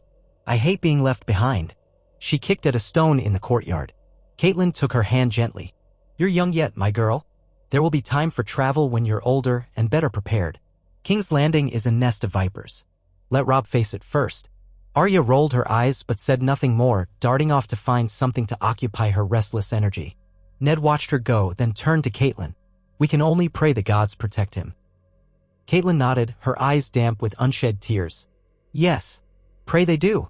In the days after Robb's departure, Winterfell settled into a quieter routine. Ned busied himself with the tasks of warden, ensuring the roads remained passable, that food reached outlying hamlets, that the watchtowers along the Gift were manned. He also dispatched a raven to the Night's Watch at Castle Black, inquiring if there were new reports of wildling incursions or stranger happenings. He worried about the stories of undead and White Walkers that had trickled in, but the realm's politics had overshadowed those concerns. A full fortnight later, a raven arrived from Robb, confirming his safe passage as far south as the Neck, where he took shelter at Moat Cailin for 2 nights. Another letter came from him a week after that, describing the crossing of the Trident near the Twins. Walder Frey had grumbled about new tolls, but Robb pacified him with promises of continued courtesy from the crown. Slowly, Robb approached King's Landing, and Ned felt a mix of pride and worry deepen. Then came a day of cloud and stinging wind. Ned was walking the battlements with one of his captains when a shout went up. A visitor approached, accompanied by only a few riders. Ned peered over the wall, shielding his eyes against the glare of weak sunlight on snow. An unfamiliar banner fluttered, silver upon black. It was not a sigil he recognized. The group was small, perhaps 7 in total. One rode ahead, face hidden under a hood. Ned descended to the courtyard as the gates opened. The riders entered slowly. Their leader pulled back the hood, revealing a face Ned had never seen in person but had heard described: large eyes, a prominent nose, and a proud bearing. The man wore a cloak trimmed with fur unsuited to the south. Yet he looked at Winterfell's walls with curiosity. The others in his party sported the same unknown banner but no other house markings. "Greetings, Lord Stark," said the man in a cultured voice. He slipped from his horse and bowed. "I am Quentyn Martell, son of Prince Doran Martell of Dorne." That explained the banner, likely one of Dorne's lesser houses allied with the Martells, or a personal sigil for Quentyn's retinue. Surprise flickered across Ned's face, but he quickly schooled it. "Prince Quentyn," he said, stepping forward, "you are welcome in Winterfell. This is unexpected. We had no word of your approach." Quentyn inclined his head. "I traveled in secrecy. My father wished me to speak with you privately regarding the matter of justice for Elia Martell. He feared a direct approach to King's Landing would place me in Tywin Lannister's path and complicate matters. It seemed wiser to seek you first, as you are known for your honor and your role in forging the new peace." Ned gestured for the riders to dismount. Stable hands hurried forward to care for their horses. "Come inside. We'll see you warmed and fed. There is much to discuss." Within the walls of Winterfell, Ned led Quentyn and his companions to a smaller solar near the Great Hall, where the hearth crackled. Servants brought hot mulled wine. The Dornishmen shed their cloaks, revealing practical riding leathers, though Quentyn also wore a dagger with a gold hilt. He seemed earnest, not the sort to hide barbs behind every smile, but Ned remained cautious. The Martells were known for subtlety, even if Oberyn overshadowed them in fiery temperament. Once seated, Ned spoke plainly. "Prince Quentyn, what does your father hope to accomplish by sending you here?" Quentyn took a moment, warming his hands around the cup of wine. "He hopes to see if there is a path to justice that does not lead to another war. My uncle Oberyn, may the gods guide him, has always favored more direct means of avenging Elia. My father is more patient, but his patience is not without limit. King Stannis and his hand, Tywin Lannister, must acknowledge House Martell's grievance. Prince Doran is prepared to pledge his full fealty to Stannis, so long as the men who harmed Elia and her children are brought to account." Ned nodded, letting a quiet stretch out. "I understand your father's position. I cannot speak for King Stannis, but I suspect he would prefer to rectify that crime in some way. The question is whether Tywin Lannister will permit it." Quentyn's dark eyes flickered with frustration. "Gregor Clegane remains Tywin's dog, a savage dog but loyal. My father demands the mountain-faced Dornish justice. We also demand a formal condemnation of House Lannister's role in the sack. Without these conditions, we cannot kneel to Stannis. We will remain neutral at best." Ned considered the precariousness of that stance. "Does your father threaten open defiance if his demands are not met?"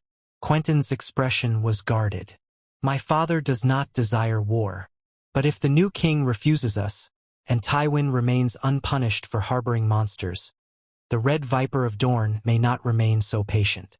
And Oberyn is not the only one who thirsts for retribution. Many in Dorne remember the Targaryen princess who wed Prince Rhaegar. They remember her children. They cry out that nothing can atone but blood. The weight of it settled on Ned's shoulders. He could not dismiss the Martells' claim. They were in the right morally, and yet the realm's new peace hinged on not humiliating Tywin Lannister.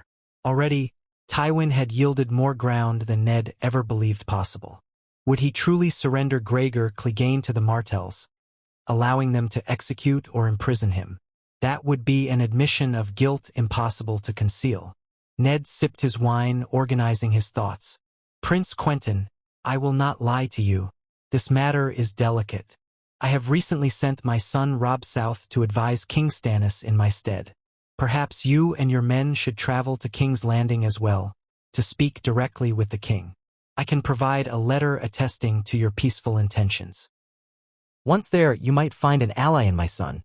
He can help present your case. Quentyn studied Ned. You recommend we go to the city, under Tywin Lannister's nose? Ned gave a sober nod. The safest place to air your demands is in the presence of the king and the entire royal council. Tywin dares not openly murder a prince of Dorne in Stannis' seat, especially not while the realm looks on. Moreover, you will have the chance to gain support from other lords who share your sense of justice. The Tullys, for instance, still harbor resentment toward Tywin for the devastation in the Riverlands. The Tyrells may remain aloof, but they too recall old slights. If you present your demands carefully, you might rally enough of the council to push Tywin's hand. Quentyn weighed this in silence, then finally inclined his head. Your counsel seems sound. My father considered going to King's Landing directly, but worried about the Lannisters' power. Yet if the king himself stands ready to see justice done, we might succeed. Stannis is a man of law, Ned said softly. That much I trust. He knows the murder of innocents cannot go unanswered. Write to your father. Let him know you have come here and that I urge you to proceed south under the king's protection. I will provide you with whatever you need for the journey. A hint of relief showed in Quentyn's face. Thank you, Lord Stark. If this leads to a chance for House Martell to kneel without dishonor, my father will be grateful. Ned merely inclined his head. He felt the tension in his chest, yet another precarious piece set on the realm's board. If the Martells forced a confrontation over Gregor Clegane and Tywin refused, it could rend the alliance. If Stannis yielded to Tywin's protest, Dorne might secede or rebel. If Stannis yielded to Dorne, Tywin might retreat from the accord. Every path threatened new bloodshed. Yet they had to try. While Quentyn and his companions rested in Winterfell's guest quarters, Ned made arrangements. The Dornish party would remain for a few days to recover from their journey. He penned letters to King Stannis, Robb, and Tywin, informing them that Prince Quentyn Martell was on his way south to present Dorne's demands. He wrote frankly of his belief that Stannis should heed them. He couched his words to Tywin in calmer tones, better to quell the fires of war by showing some contrition than to plunge the realm into chaos. Quentyn, for his part, explored the castle with subdued fascination. He marveled at the hot springs, the thick walls, the underground passages that warmed Winterfell even in the heart of winter. He asked polite questions of Maester Luwin, inquiring about the old ways, the first men, the crypts beneath the castle. Ned noticed he carried himself with a certain earnestness, not the flamboyance sometimes associated with Dornish nobles. The seriousness of his mission weighed on him. During the evenings, Ned hosted Quentyn for supper at the high table. One such evening, Quentyn asked quietly, Lord Stark, may I ask, what do you truly believe King Stannis will do about Gregor Clegane? Will he stand by Tywin Lannister's side? Ned took a measured breath. I do not think Stannis will simply let the Mountain's crimes go unanswered. He is stern, yes, but also governed by a certain rigid sense of right and wrong. If you present him with proof of Gregor's guilt, he may see cause to demand Tywin surrender his man. Quentyn lowered his gaze. That is our hope. If Dorne sees even a semblance of justice, we can bend the knee with clear conscience. Ned only nodded. Inwardly, he worried about how far Tywin would go to protect his bannermen from the Martells' vengeance. But that was a matter for the south. Here in Winterfell, he could only counsel caution. 3 days later, Quentyn and his retinue departed, freshly provisioned and carrying Ned's letters. The Prince of Dorne's son left with a respectful farewell, clearly grateful for the guidance. Ned watched them vanish down the King's Road, their cloaks fluttering in the chill wind, that silver-on-black banner trailing behind. Weeks passed in quiet exertion. Winter deepened, though not yet to its harshest extremes. Snow drifted in daily, roads became slick or impassable, but the sheer finality of the long night had not come. Word from the south trickled in sporadically. Robb arrived safely in King's Landing, lodging in a suite of rooms within the Red Keep. His letters to Ned spoke of 10 small council meetings, with King Stannis presiding over Tywin, Edmure Tully, and a scattering of other advisors, Pycelle, Varys, and some new faces. Robb noted that Cersei Lannister was rarely seen, confined to her chambers, though Joffrey fumed at every mention of his lost throne. The boy was effectively powerless, but still dangerous in his own small, twisted way. Robb described how the lords who had once supported Joffrey were slowly bending the knee to Stannis, enticed or cowed by Tywin's presence or by Stannis's stern demands. Yet the biggest question overshadowing the court was Dorne. Would Dorne kneel, or rebel, or stand aloof, draining the realm's unity? Robb's letter concluded that King Stannis was ready to accept the Martell's calls for justice if it could be done without humiliating House Lannister. By the time Quentyn Martell reached the capital, so Robb wrote in a subsequent message, the tension had grown palpable. Quentyn delivered Dorne's demands in the presence of the entire small council. Stannis, with Tywin at his right hand, received him icily. Robb, watching from the side, could see Tywin's jaw tighten when Quentyn demanded Gregor Clegane's head. According to Robb's letter, Stannis listened, expression carved from stone, then turned to Tywin and simply said, "Lord Hand, how do we proceed?" Here, the letter ended on a note of frustration. Robb wrote that the council had erupted in debate. Tywin refused to speak of it in open session. Stannis insisted the matter be discussed plainly. Barristan Selmy, who had entered Stannis's service, asked that justice be served. Tension spiked and the council meeting adjourned with no resolution. Robb concluded that the next days might prove decisive. Either Tywin would bend or the Martells would withdraw, threatening another wedge in the realm. Ned read these letters by candlelight in his solar. He felt the dread coil in his stomach. Perhaps all their efforts at forging peace would unravel because of one monstrous night and the pride of a great lord. Yet Ned found himself sympathizing with the Martells' righteous anger. The memory of what befell Elia and her children still haunted him, too, though he'd had no power to prevent it. He remembered how Robert had all but shrugged off the sack, caring only for the defeat of the Targaryens. Ned had never quite forgiven him for that callousness. Now Robert was gone, and the consequences of those crimes remained. At least the war horns had not sounded anew. No armies clashed on the King's Road. For the moment, peace endured by a thread. Winterfell carried on, preparing for deeper snows. Ned conferred daily with his stewards, ensuring that each holdfast in the north had enough grain. He allowed himself occasional visits with his younger children, cherishing moments with Arya and Bran, well aware that the realm's troubles might one day sweep them away too. Then, on an afternoon wreathed in low-hanging clouds, a raven arrived from Robb, urgent, sealed with a note that it should be read at once. The message was long, penned in a hurried hand. "Father, everything here has accelerated. Quentyn Martell is adamant. Dorne will accept nothing less than Gregor Clegane's life for the murder of Elia and her children. King Stannis agrees that a trial must occur, believing it in line with justice.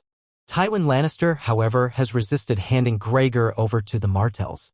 He claims that a royal trial in King's Landing might be possible, but to allow Dorne to judge him is tantamount to condemning House Lannister itself." Tensions rose so high that 2 days ago, Oberyn Martell arrived with a small retinue, fueling rumors that he might challenge Gregor to single combat. The king tries to keep order, but Tywin's patience is wearing thin. He threatened to resign his handship if Stannis insisted on Clegane's surrender. Meanwhile, the city whispers that Oberyn has been seen meeting with various lords, some from the Riverlands, some from other regions dissatisfied with the Lannisters. "I fear this powder keg may ignite if a misstep is made. I have done what I can, urging them all to remember the accord that brought peace, but I am only one voice. Ser Davos Seaworth supports me and Ser Barristan as well. Yet the council stands on the brink of fracturing. I beg you, Father, if you have any counsel to offer, send it swiftly. Should I call for you to come? Or do we remain resolute that the North will not intervene except to preserve the realm's unity? Your devoted son, Robb." Ned folded the letter slowly, letting out a weary breath. The lines of tension across his forehead felt deeper than ever. So it had come to this, whether Tywin would sacrifice Gregor Clegane for the sake of peace or whether Oberyn Martell would strike the spark that set them all aflame. Ned considered traveling south, but the deepening cold and the demands of the north made such a journey perilous. The roads were not completely closed, but it would be a slow, arduous trek. He might arrive too late to sway the outcome. Perhaps it was best to rely on Robb to do what he could. Still, an idea crept into Ned's mind.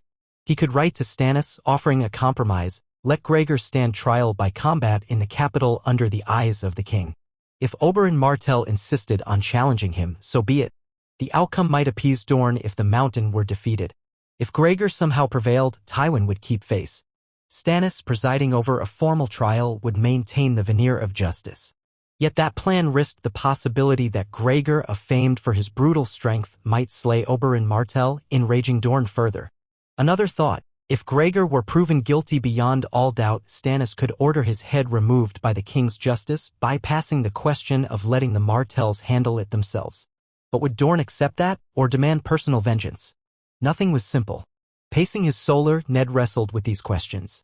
Ultimately, he sat at his desk, dipped his quill in ink, and began to compose letters, one to Robb advising caution, urging him to propose a compromise trial before the king.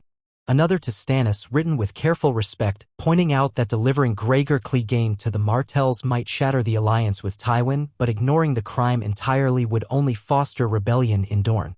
He outlined the notion of a royal trial under the watch of the court, with a champion from Dorne permitted to stand if Gregor demanded trial by combat.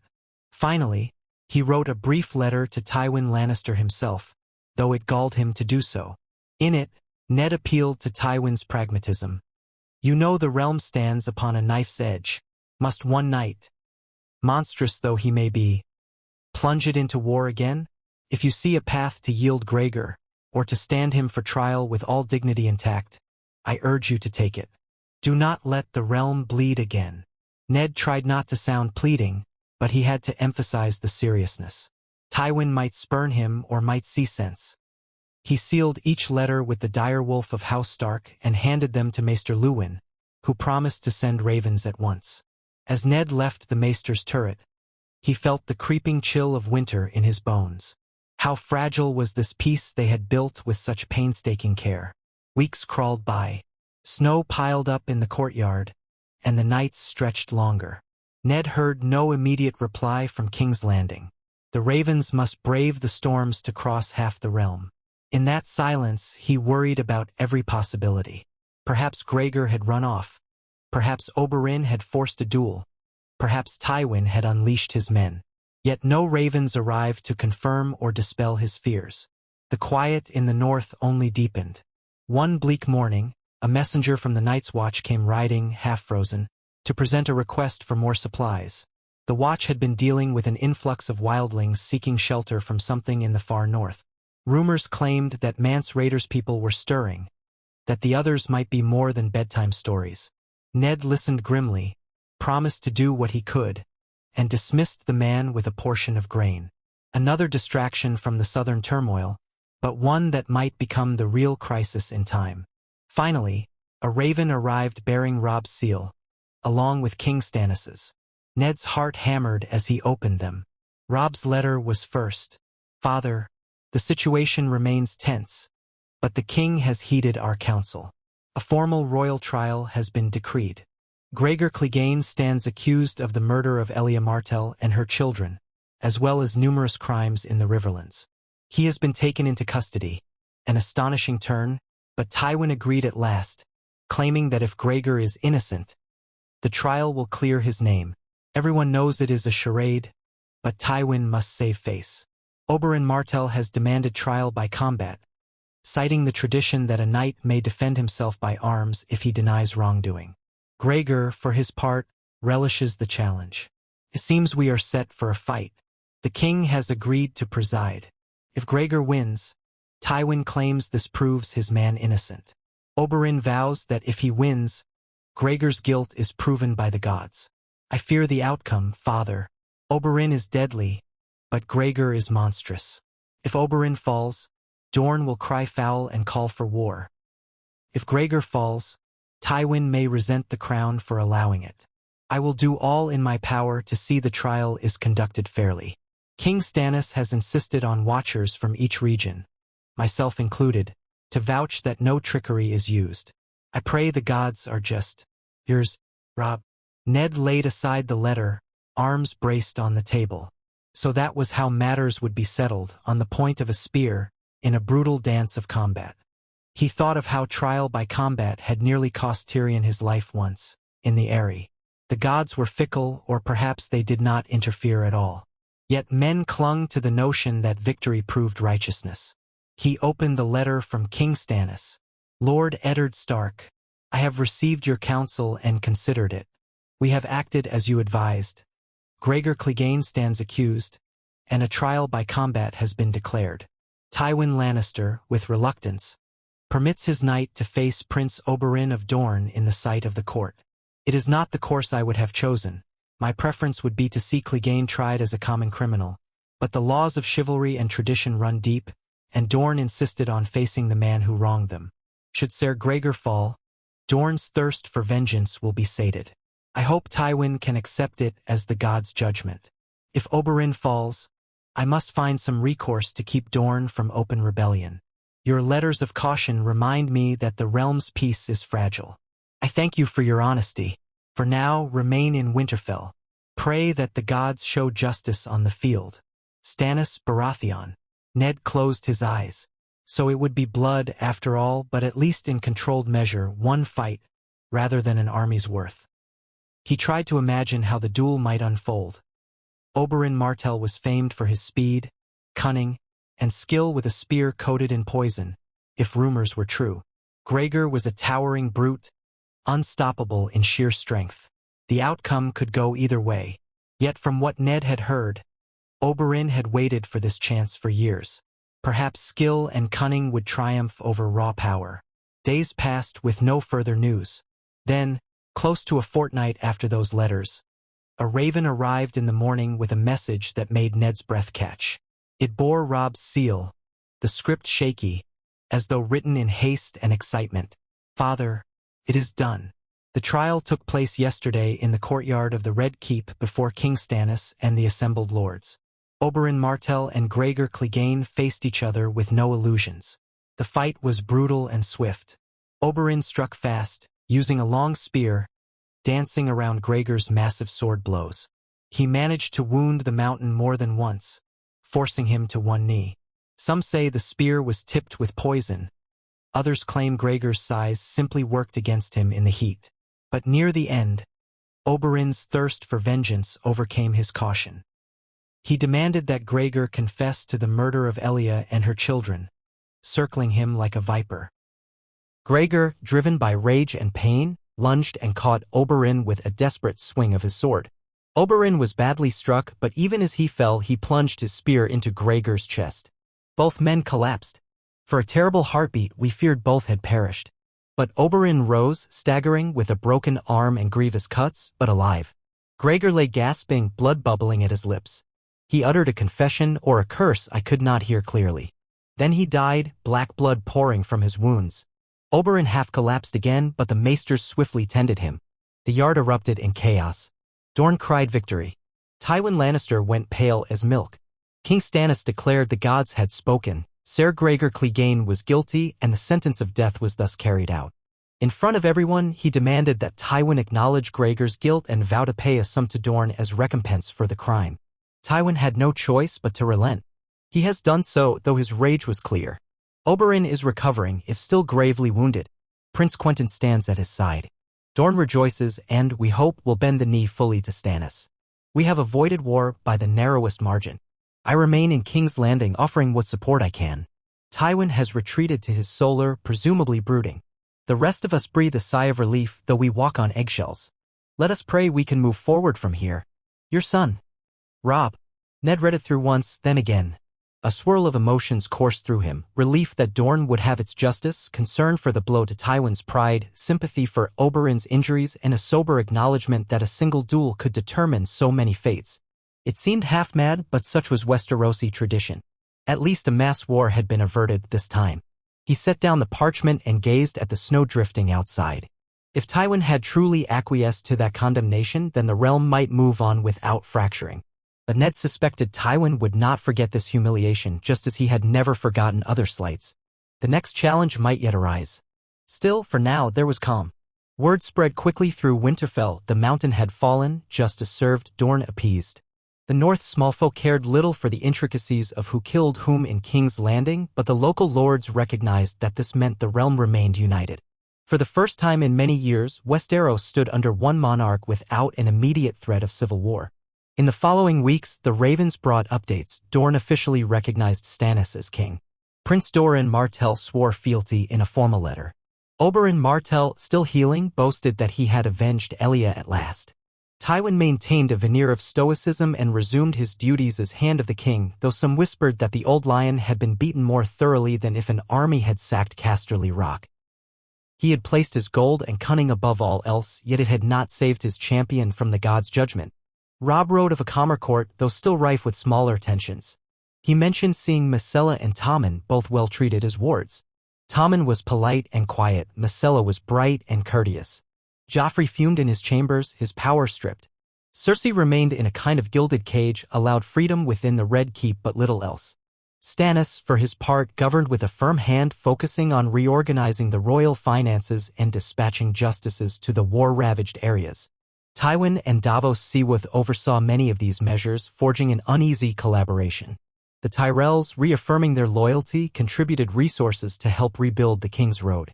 Edmure Tully returned to Riverrun to oversee the Riverlands reconstruction. By the time Winter's grasp tightened further, the realm had seemingly stabilized in a way Ned could barely have imagined months earlier. He found himself almost daring to hope that the unified front might endure even when the true winter came, and with it the rumored horrors from beyond the wall. For if the realm remained at peace, it could stand together should any threat emerge in the north. It was late in the evening when Ned climbed the steps to the battlements once more, gazing out over the white expanse under moonlight. The air smelled of snow and pine. Torch flames danced in sconces, revealing only swirling flakes in the darkness beyond the walls. He thought of Robb in King's Landing, his boy grown into a man, forging alliances, preserving the peace. He thought of Sansa and Arya, each forging her own path. Bran, who had found new strength despite his injured legs. Rickon, still so young. A swirl of pride and worry churned in him. Quiet footsteps sounded behind him. Catelyn approached, wrapping a fur more tightly around her shoulders. She joined him at the parapet. They stood in comfortable silence for a moment. Then she said softly, "It seems as though peace might truly hold." Ned stared at the horizon. "We have an accord that overcame the bloodlust of the realm's mightiest lords. We have seen the mountain fall. Dorne reconciled. Tywin forced to yield. Perhaps we have done something unprecedented." Catelyn nodded, gazing at the swirl of snow. Robert's rebellion ended the Targaryens, but never truly brought peace. Now at last, maybe the realm can heal. Ned's breath plumed in front of him and he clasped Catelyn's hand. "We can only hope the gods grant us time. There are still shadows on the horizon, my love. The Greyjoys may stir, the Vale remains cloistered under Lysa's uncertain rule, and I hear whisperings of Daenerys Targaryen across the narrow sea. And beyond all that, winter's teeth gnaw at the edges of the land. The White Walkers, if they are real, if the old stories come again." Catelyn squeezed his hand.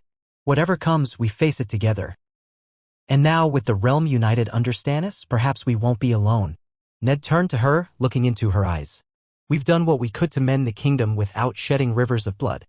If that stands, if the lords stand together when the real enemy comes," he let the words trail off, for to speak of the others felt like conjuring them from the storm. "We have given Westeros a chance." They stood in silence, side by side, as the wind curled around the battlements.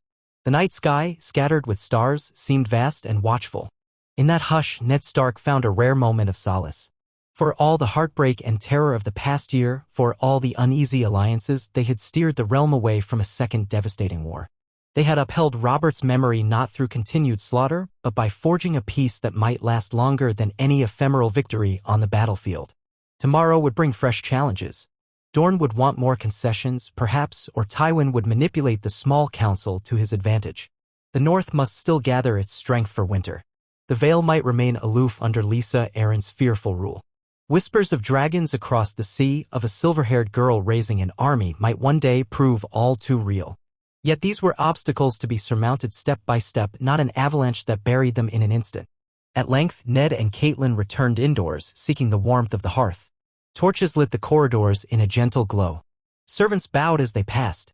The entire castle seemed to slumber contentedly beneath the thick stone roofs, lulled by the knowledge that, for the moment, the Seven Kingdoms were not tearing at one another's throats. And if winter's gloom and the specter of ancient evil loomed at the edges of the map, at least the realm might face it as one. In the days that followed, Ned's routine resumed. He oversaw Winterfell's business, corresponded with Robb, kept watch over his bannermen, and listened for rumors beyond the north. Each letter from King's Landing brought some fresh sign that the realm was slowly knitting itself back together. Stannis confirmed certain policies, a uniform tax code to replenish the royal treasury, new appointees to the City Watch, men of proven loyalty to the crown rather than Lannister gold. Tywin resisted where he could, but the humiliating blow of Gregor Clegane's death had curbed his power somewhat. The Tyrells, for their part, showed renewed willingness to support the new order, if only because it meant prosperity for the Reach. Meanwhile, Quentyn Martell sent a personal letter to Ned, thanking him for his hospitality and confirming that Dorne would stand with the crown. Oberyn, slowly recovering from his wounds, declared he had fulfilled his oath to avenge Elia. The specter of revenge no longer loomed as it once did. Dorne joined the rest of the realm in relative harmony, albeit with watchful eyes on Tywin. So it came to pass that Ned Stark began to believe they had done more than avert a war. They had, in truth, changed the shape of Westeros, proving that the forging of alliances through reason might, on rare occasion, triumph over the forging of alliances through slaughter. Perhaps it was naive to think such a peace would last forever. The seeds of future conflicts would always lie dormant, ready to sprout under the right conditions. But for now, it was enough that the realm had a chance to breathe, to rebuild from the scars of war, to prepare for the snows of winter without the terror of swords in the night. One evening, as Ned read by lamplight in the library, he found himself paging through an old volume recounting the age of heroes and the long night.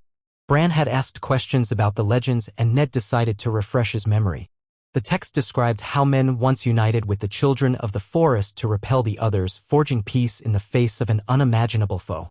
As he read, Ned thought of how the lords and ladies of the Seven Kingdoms had come together, albeit not with the children, but with each other, to avert their own brand of catastrophe. He closed the book, a faint smile touching his lips. If men could set aside ancient feuds for the sake of survival in those elder days, perhaps the same spirit might rise again if needed. The realm, after all, belonged not just to kings and lords, but to the millions of small folk who sowed and harvested, who built and mended, who deserved a life free from the brutality of endless war.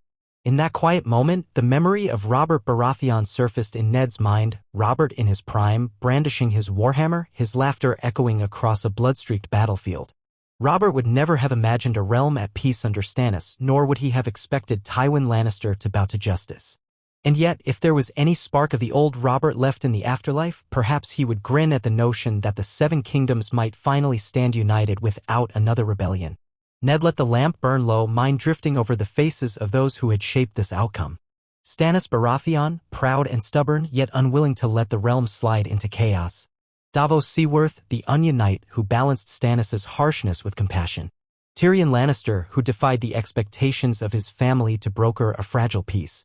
Ser Barristan Selmy, who remained loyal to the crown's true interests.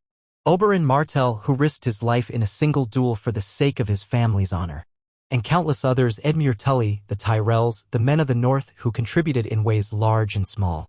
Above all, Ned thought of the families that would not be torn apart by war, the farmland that would not be burned, the orphans who would not watch their villages razed. That, he decided, was worth every moment of bitter negotiation. Even if new threats arose tomorrow, they had gained precious time free of bloodshed.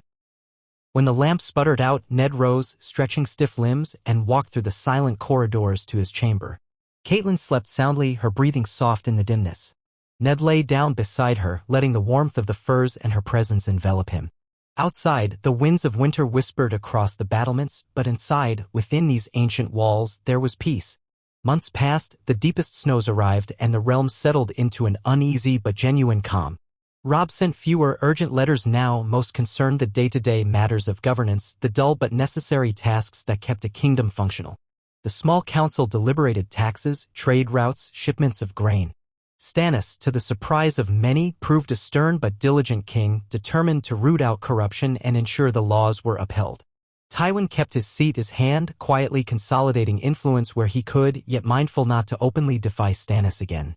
Dorne integrated into the king's peace, Oberyn's recovery giving him ample time to explore old alliances. On occasion, Ned and Robb corresponded about the Iron Islands, aware that Balon Greyjoy might test the crown's authority once the seas thawed. Yet for now, no fresh rebellions arose. Each day that passed without a new rebellion felt like a minor miracle. The new year dawned with the realm still intact. The summit at Winterfell stood as a singular event in Westerosi history, an alternative to endless war. In Winterfell's Godwood, Ned often took solitary walks, sometimes with Bran at his side. He taught his son the old prayers, the sense of quiet devotion in the rustle of red leaves. Sometimes Bran would ask about the White Walkers, the crypts, or even the three-eyed crow from his dreams. Ned would gently redirect him to the tangible truths, that the realm was in relative peace, that the Night's Watch guarded the wall, that the future was uncertain but full of hope. By the second year of Stannis' reign, rumors reached Winterfell of the king's next moves. He planned a grand tour of the realm, starting with visits to Storm's End and Dragonstone to settle old matters of ownership and loyalty, then perhaps a progress through the Reach and the Westerlands to inspect the reconstruction efforts. Tywin Lannister would remain in King's Landing to govern. Some said Stannis might even come north to Winterfell, though that was not confirmed. If he did, Ned would greet him as a king who had, through stubborn determination and the support of many, reigned without plunging the country into civil war. As the seasons wore on, Ned saw less and less sign of conflict within the kingdom's borders. Hostilities that once seemed inevitable had cooled. The small folk tilled their lands, lords managed their holdings, and gradually the devastation of the prior wars began to fade into memory. In taverns across Westeros, minstrels still sang ballads of Robert's rebellion, of the War of the Five Kings that never happened. Some called it the war averted. Tales grew and changed in the telling, but all recognized a singular truth. Eddard Stark of Winterfell had called a summit that shaped the realm's destiny. Whether they praised or criticized him, few denied that he had steered a course no one expected. Still, Ned himself felt no sense of triumph. Only relief. He knew how close they had all come to catastrophe. He remembered too many faces lost in the rebellion to count any outcome a total victory. Yet day by day he saw the realm heal. In that he found a measure of peace. One evening, well into the final turn of autumn before winter might truly lock the land, Ned joined his family at the long table in the great hall. Sansa spoke of new songs learned from traveling bards. Arya rolled her eyes but listened intently. Bran described the lessons Maester Luwin had given him in history and astronomy. Rickon, still young, clambered onto Ned's lap, full of questions about everything from knights to dire wolves. Outside, the wind howled, but within these walls there was warmth and safety. When the meal ended, Ned lingered behind, letting the others depart. He walked the length of the hall, recalling the hush of that first day when the lords of the realm had gathered under his roof, uncertain and bristling. He remembered how the banners had crowded the courtyard, how Davos Seaworth and Tyrion Lannister had shaped the negotiations, how the final signing had felt almost miraculous. It seemed so long ago now, yet in the grand sweep of history it was but a blink. At the dais he paused, gazing at the seat of House Stark. He knew in his heart that he would never crave a throne, never thirst for more than the guardianship of the North and the well-being of his family. That was enough. Let Stannis rule from the Iron Throne, let Tywin manipulate the levers of power behind the scenes, let Dorne and the Westerlands negotiate their intricacies. The North would stand strong, an anchor in the swirling seas of politics. He took a seat, just for a moment, on the high seat meant for the Lord of Winterfell. The torches flickered, shadows dancing across the stone walls. In that moment of reflection, Ned allowed himself a quiet sense of gratitude for the second chance they had seized, for the bloodshed they had spared, for the hope that their children might inherit a realm less fractured than before. Outside, the nights grew long and cold, but inside these halls and across the Seven Kingdoms, the memory of a different path, one forged by negotiation and the shared desire to avoid another war, lived on. Ned Stark had done what many believed impossible, brought lords and claimants together under a single banner without unleashing armies upon one another. He had tested the realm's willingness to compromise instead of conquering, and for once the realm had chosen the lesser violence, the narrower side. In time, new conflicts would inevitably arise. The Greyjoys might rebel, the Vale might stir, the Targaryen exiles might return. But for now, the realm was at peace. And Eddard Stark, gazing into the torchlight, permitted himself to hope that the summits and treaties they had crafted would endure long enough to see Westeros through whatever winter storms lay ahead. If so, the crown had truly been reformed without rivers of spilled blood, a hope realized, and a respite earned. He rose at last, leaving the great seat behind, and walked into the corridors that led to his family. The warm glow of the hearth beckoned, and he followed it, stepping with measured certainty. Outside, the snow fell. Inside, the House of Stark remained unbowed. And all across the kingdom, from Dorne to the Wall, from the Sunset Sea to the shores of the Narrow Sea, men and women lived under a king not crowned by war, but by the careful forging of alliances. Perhaps, in that fleeting balance, Westeros had found the means to face whatever the future might hold. And as Ned Stark joined his wife and children, he allowed himself the simplest and most powerful belief of all, that they had, for a time, won a peace worth protecting, and that sometimes, on rare and precious occasions, honor and reason could triumph over chaos.